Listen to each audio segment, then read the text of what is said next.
Well, welcome. We're back with Conversations with the Vice Provost. My name is Michael Dennin. I'm the Vice Provost for Teaching and Learning and Dean of the Division of Undergraduate Education here at UC Irvine. It's my pleasure to be here with our new Dean of the School of Education, Richard Arum. He's with me for a kind of an extended conversation on some key issues around education, teaching and learning, and what's happening at UCI. So thank you for joining us. It's great to be here, and this is a moment in history where our work is never more important than now. So let's follow up on that and go into a little detail. It's obviously been an interesting last year or so in the United States around the political cycle. And people might think, oh, you've got a Dean of Education, a Vice Provost of Teaching and Learning, why are we talking politics? Yeah. So I think you have some great intros into that and why we might connect to that. So maybe I'll let you lead off and we'll see what. Yeah, so for me, you look at the current state of American politics and you come to the conclusion that things that we accept as important in the academy and try to develop in our students, that is critical thinking, complex reasoning skills, understanding arguments and evidence. There was so little evidence of that over the past electoral cycle, right, where our rhetoric at an emotional level was used to appeal to voters, and with little regard for facts, evidence, argumentation. Right. And so that's the piece I worried about with the past electoral cycle. We obviously have there are political differences in this country that should be celebrated and embraced. And so the fact that students and citizens choose different candidates is not a particular concern of mine, but it's the character of the race, the quality of the democratic process that was eroded in the past 12 months. It's of deep concern to me, and I think it's related to education. Yeah, I think it is. And something you said in our sort of a little initial teaser, which I think is worth repeating, is obviously one of our first concerns in many of these situations is our students, right, their safety and their well-being. But I think there's also perhaps maybe a role of education to help them with that as well. When I look at it, you know, one of our purposes perhaps in education, when you look at critical thinking skills, when you look at the ability to analyze, is perhaps to provide also help with and a little bit of a buffer to deal with difficult situations. I mean, that may be overselling what education can do. Obviously, there's a lot of other factors around supporting our students that are more important or as important. But do you see a little bit of that? Yeah, no, I think absolutely. I mean, for me, as an educator and someone who still has tremendous faith in the power of education and the future of our country, I believe in the power of rational discourse, that it will win the day at the end.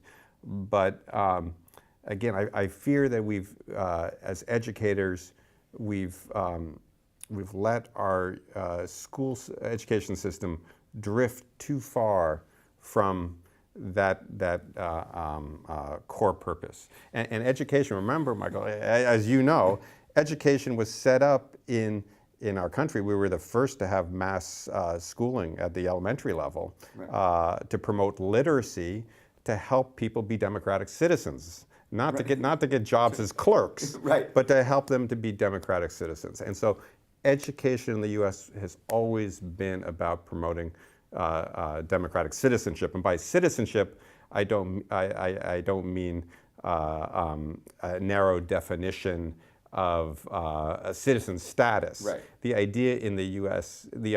was always you would prepare everyone to act in these roles because they're fundamental to a democratic society. Well, and I think that, you know, is often referred to, I think, back often to the idea of Jeffersonian democracy, and even from the beginning, this idea that you had to be educated to engage fully in the process of decision making around what was going on. And that education wasn't filling in the bubble in a multiple choice test. It was about being able to to think critically about the information put in front of you, and think about, complex reasoning. Think about it. We are facing, as a country, extraordinarily complex political, environmental, social, economic problems. Right. And so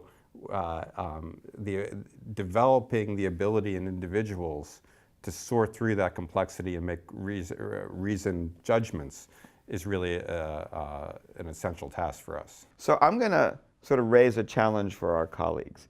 At the risk of insulting our peers, which I try not to do in these interviews, I feel one thing at the university, and this is going to lead into this idea of assessment. One thing at the university that we're very good at is, I think, selecting and finding the people who are naturally good at critical thinking, naturally good at the complex problem solving. We know what that looks like as a skill. I would challenge us that maybe we're not as good at teaching and developing it. And I think it's, and this gives us the idea of assessment and what we want to do. So many aspects of assessment we can discuss, but I think one is a check for ourselves. Are our students achieving what we really claim they're achieving? Right? And as we move into the 21st century and we're solidly in it, I think we keep trying to celebrate critical thinking, complex problem solving, working in teams and communication. But I haven't really seen the faculty as a whole move towards, teaching that intentionally and assessing it intentionally. And I think your school provides that research basis for it, and our office is supposed to provide that support and the tools so they can do it rationally. And that's where a lot of the partnership comes. How do you see that evolving? Do you see that starting? Yeah, so I think that's absolutely right. And faculty have always been great at the task of selecting and sorting, and that is a function of schooling also. And they're also great at assessing performance in a classroom setting. Right. But what we're talking about here is not just about a classroom level mastery, but a level up. Right. What happens at the end of the a program? What happens at the end of 4 years of education? Have we developed the type of competencies for students to be successful in the 21st century, both in terms of the labor market, but also as democratic citizens? I'm going to say we got to say it again and again for the next 4 years. And there I say we haven't done a good job of coming together as colleagues and taking on that work of defining what those learning outcomes need to be for the 21st century, and then assessing it so that we're sure the students got there, but also that we can help improve our practice. We can't improve our practice until we have some measures of what's working and what's not working. And I think a piece of that, when I meet with my counterparts and we have discussions, one of the things we're looking at, people always go to, for faculty, if you change the reward structure, that'll help change behavior. But then, of course, you have to assess faculty and what they're doing. And we realized, you said something very interesting. I think the model up to now at the university has been teaching as an individual endeavor, which is certainly a key part of it. But we haven't maybe addressed the collective piece as well. And I know you've done some work in that. Can you maybe just comment a little bit on maybe some of the challenges, but some of the places we've had successes, so faculty can be excited about what's achievable when we work together as a collective? Right. So you're absolutely right. Faculty have not been incentivized, encouraged to have those conversations and define learning outcomes and develop assessments, meaningful assessments at a program or university level. And when those kind of conversations have happened at all, it's often around kind of an accreditation system that's imposed from the outside, and faculty comply with the demands, but it doesn't, let's say their hearts aren't in it. Right. And so when you think about assessment, for me, it brings us back to what are the purposes of it. And if the purposes are to think about how do we better ensure student success, how do we see what's working and what's not working so that we can improve our instructional practice and delivery, that's something I think you can get faculty around the table on. Yeah. And so as you mentioned, Michael, I had worked with faculty in 6 fields of study to have these conversations. And some of them started out, these were faculty experts in teaching, learning, and assessment in 6 fields, business, biology, economics, sociology, communications, and history, serving 40% of undergrads. You start out initially, faculty say, oh, hey, what's this about? What's going on here? But very quickly, we found that they came to embrace the work and have discussions building on past work in their own fields to define 21st century learning outcomes, and also to articulate what meaningful assessment would look like that wasn't multiple choice. Now, did they also just, this is always, now that I'm an administrator, I realize money matters. Do they get into it all, some of the challenges? I mean, we're at a research university, and I think one of the things that happens, and a conversation that happens at UCI and other big research universities, is how do you scale some of these things, right? Because we know we can scale rating a multiple choice, right? Sometimes I hear from faculty, but how am I really going to I end up with 100, 200, 400 students in my class. How am I really going to get at some of these other issues? I know one of the things we are using a lot is kind of that informal assessment, maybe the more sort of formative assessment that happens with learning assistants and TAs as you go around and interact and watch your students. You can learn a lot from them indirectly. But are there other ways where there are things people talk about? Well, so the resources are a challenge. They're a typical 4-year student in most programs that aren't associated with licensing and credentialing will go through without any formal assessment at all, other than at the classroom level. And there's the institution and the students neither have any expectation to spend resources to remedy that, and so resources very, very much are a challenge in this area. But also that speaks to kind of the importance of faculty working together and working together across campuses to develop some of these tools that can be adopted in. Because right now, with the accreditation process, that works. Every department in the country, in the US, in 5,000 different institutions, tell us how you're assessing learning outcomes. And everyone comes up with a symbolic compliance, we're assessing learning outcomes this way. But basically, think of the logic of that. You're asking 5,000 colleges and universities times 100 departments in each one to develop their own assessment strategy and tools. Instead of having a collective one. Instead of collective ones that we share together, that the disciplinary associations have participated in and bought in, that aren't about teaching narrow standardization of curriculum, but really these larger 21st century competencies and concepts. And one thing I've noticed a little bit, and in my work in this area and what I've seen, faculty have the sort of built-in habit that when they do assessments for a grade, they need to be completely new and reinvented each time, because otherwise they'll be out there and students will cheat. Right? What I've sort of noticed when you're looking at these higher skills like critical thinking, complex problem solving, a lot of times there's no real ability to cheat by the nature of what you're assessing. You're not just looking for facts or this or that. And so a sort of common shared assessment is a little more achievable. Right. I mean, the thing about the cheating, but also the problem of teaching to the test. Right, yeah. So ideally, you want to develop assessments that are broad and deep enough that if people are going to orient their instruction in that direction, it's a good thing. It's a good thing, right, exactly. So you give students performance tasks to do, where they have to think through evidence in different forms, documents, reports around data from lab experiments and so on. They have to think through the validity of it, the reliability, make inferences. You give them a task that if people want to teach to that, you're very happy. Let them do it. And that kind of blends into maybe the last part of our conversation, collaborations at universities like ours between schools of education doing research in this.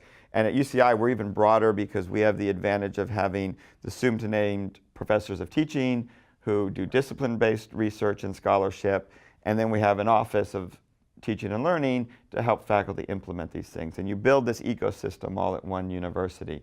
You want to maybe comment a little bit, since you were drawn here by that. I'll take credit for you coming here. We're ideally positioned at UC Irvine to do this work. We have a diverse student body, which is a resource we can draw on. We have the institutions that you've articulated set up. We have a 21st century education school that all the faculty have been hired and are doing cutting edge research in this area around technology, around making use of data, assessments, educational science. So we have this resource that I believe can move the education school from the periphery and margins of the university to the center of a modern university. And it's at the center of a modern university because all of a sudden the students are at the center and their learning is at the center. So the more we attend to students and their learning and elevate that, the more that an education school that does educational science and can speak to faculty across disciplinary boundaries about issues that are important to them around reliability, validity, the possibilities to be a model for a 21st century university. I think it's real here at UCI. So if you don't mind, and we can edit this out if it doesn't work, can I put you on the spot a little bit, maybe highlight 2 or 3 things from your school that you would say are maybe top research interests, and then I can comment on where we see our ability to help implement them from our office. Let's try that. Yes, and this is a conversation in real time. We did not plan this. No, well, and the work is organically developing, and of course, when I say it's organically developing, it has to be faculty driven. Right. And so, as much as I am a faculty member, I'm teaching in the next quarter, and I'm a lifelong educator. It still has to come from my faculty where they see the collaboration. But we have, for example, Mark Warschauer. He's already organically making these connections between our units. He's at the forefront of doing work on digital learning. Right. And then we brought him. He's our faculty director for our new Teaching and Learning Research Center, which really is a nice thing to have. I mean, as much as a lot of the research is centered in the School of Education, and a lot of the faculty will come from there for this research center, one of the things I think people who are on the inside understand, but maybe on the outside don't, is the role of research centers at universities like ours to bring faculty from across different schools, different disciplines. And this will be a place where the discipline-based researchers who are sitting out in the schools can interact with the faculty with the real expertise in education research and really design some interesting collaborative projects. And I think the work on technology is a good example that you mentioned that Mark's doing, because it's bringing people from all around campus into asking the very hard question, where do technologies benefit our students, as opposed to just, can we save money by putting everything online? Yeah, and as educators, how can we not be interested in embracing these new technologies and seeing how they serve students? Technology is not going to be, a panacea for the challenges facing education in this country. But again, how could you not use the tools that are available? Yeah, I once heard someone say the analogy is sort of like, imagine when the printing press came out, if educators and universities rejected books.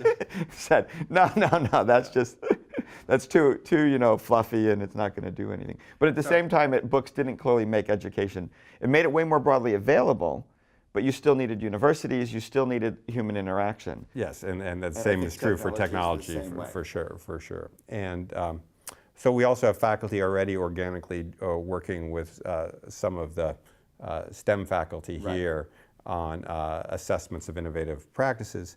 An area I think we need to grow is that there's a growing awareness in educational research about the importance of student advisement and support systems in helping students have structured pathways. And would you say that's kind of faculty advisors, the professional advisors, both working together? I think the whole system, and we were just talking about technology, let's start about making use of the new technology out there to better understand what students are doing and their pathways through. So We had an informal conversation yesterday yeah. about this new resource coming online that takes seriously. You can look for evidence in students' course pathways and identify where the bottlenecks are and address them. Yeah, no, that's an exciting idea and project, and we have a project on campus that we're calling Compass for now. It's Comprehensive Analytics for Student Success, and it comes out of, the background a little bit was, for a while people, and they still are, got excited about predictive analytics. Maybe I can predict if a student's likely to be successful or not. And one of the dangers with that, of course, is it has some value and it works, but at the individual student level, it can miss things. You're always basing models on past students, and our student demographics are changing. So if you're going to use that, you have to use it very carefully. But one thing that's come out of this that's very clear is data can be very powerful in analyzing the sort of situations you just mentioned. What's the course structure and pathways for students? So as an institution, we can make improvements. And also for getting in advisors' hands rapidly the data they need. One that we like to point out, often people are worried about students and their challenges in not getting through the system, but we also have the other side. We have very, very talented students who don't come with the cultural background of a university. We're over 60% first generation. They're not necessarily as aware of the support systems to know to study abroad and what that means. That it's not just vacation in Europe, it's actually a valid... It can be more than that. It can be more than that, exactly. Undergraduate research, participating in Europe and doing that. Or simply applying for scholarships that are available, or thinking graduate school might actually be an option, and you can actually get paid to go to graduate school.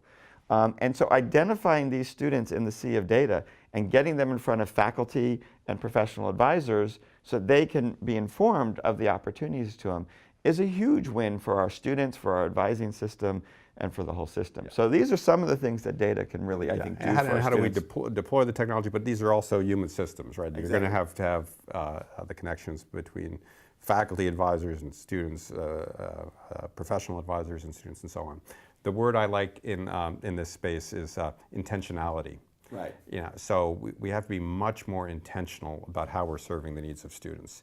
And in the past, the idea was you bring the kids to campus, let them run wild. The curriculum was loosely structured. Faculty weren't coordinating well about what these pathways were. And guess what? Magic will happen. Right, yeah. And it did happen. Yeah. Higher education, the power of education is so great that even with that kind of very loose, unintentional design, great things happened in American universities.